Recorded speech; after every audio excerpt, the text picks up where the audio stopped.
sustainability in a broad sense.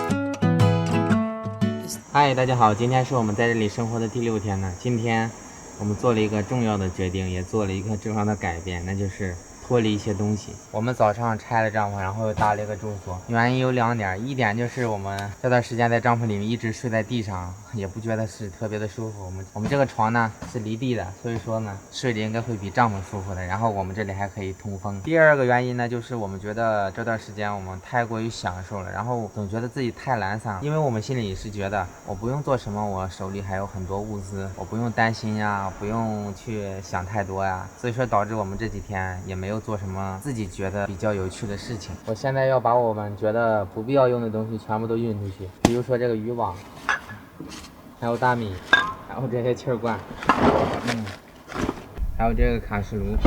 我觉得有必要剩下的东西就是这个辣椒，还有椒盐，还有一个面条。这个面条呢我们留着备用，假如有一天我们真的不行了，或者说急需了就用它，或者说寻求朋友的帮助。因为我觉得这虽然是一个挑战，但不是一个冒险。我不想拿自己的身体开玩笑，也不想和以前那样那么惨，然后展示给大家。想了想，还是把这瓶油留下吧。然后这就是我们全部的做饭用的东西了，油啊、盐、面条，还有椒盐、烧烤料，还有一个锅、2个碗，还有壶。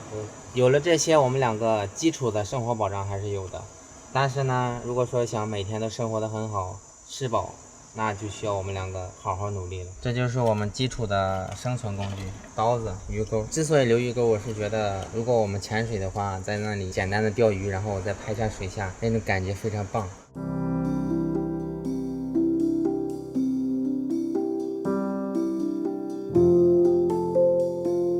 这就是我们的厨房新样貌了，那里可以存放干柴。这就是我们2个暂时睡觉的床了。回头的话，我还希望就是改善一下，我们2个在外面搭一个离地的小房子啊，或者说吊床之类的，应该比这里睡着更加舒服。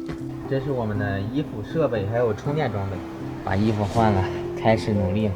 开水泡过的衣服多少还是有味道的。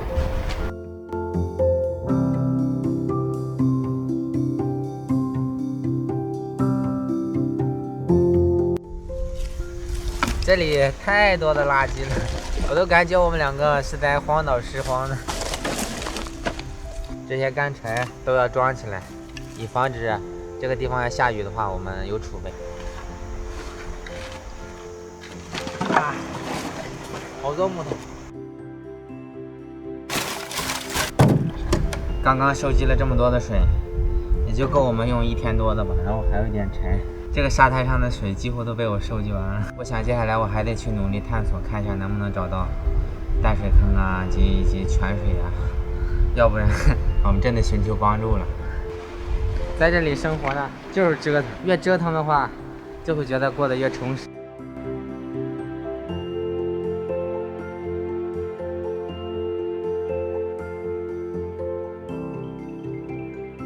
海是充满各种神奇的，你需要不断的去探索它，就会发现很多你认为的新鲜事物。记得第一次探索水下的时候，一个海胆海参都会让我无比的惊讶。今天浪很平，所以我扩大了搜索范围，果然还是有些收获的。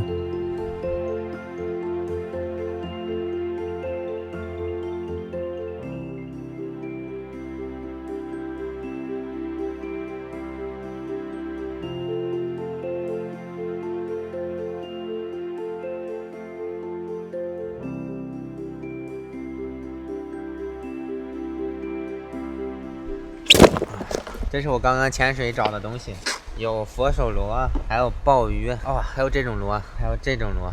虽然说不多吧，但是比起昨天不好多了嘛。等一会儿退潮，我们再继续赶海，争取今天晚上能做一个海鲜的火锅。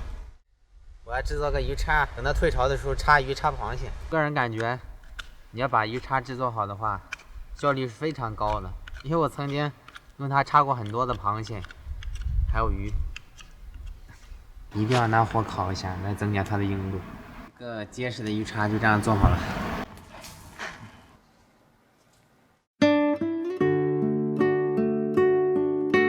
现在已经是晚上了，刚好退潮，这个时候呢，很多螃蟹都出来了，我决定试一下运气。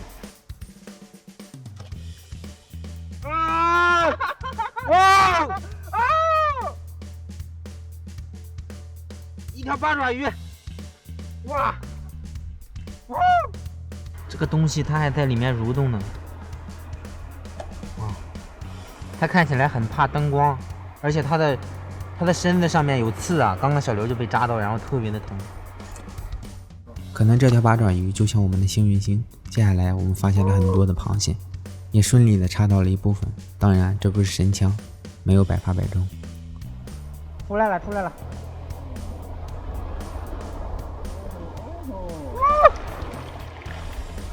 抓到了，有一只啊！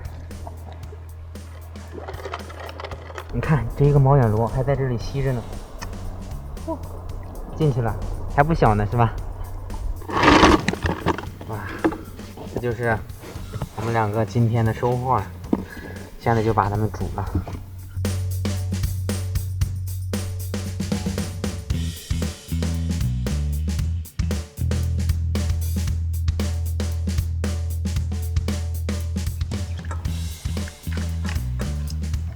我今天被章鱼咬了一下，我第一个吃的就是它。我沾点辣椒粉，沾一点烧烤料，沾一点孜然。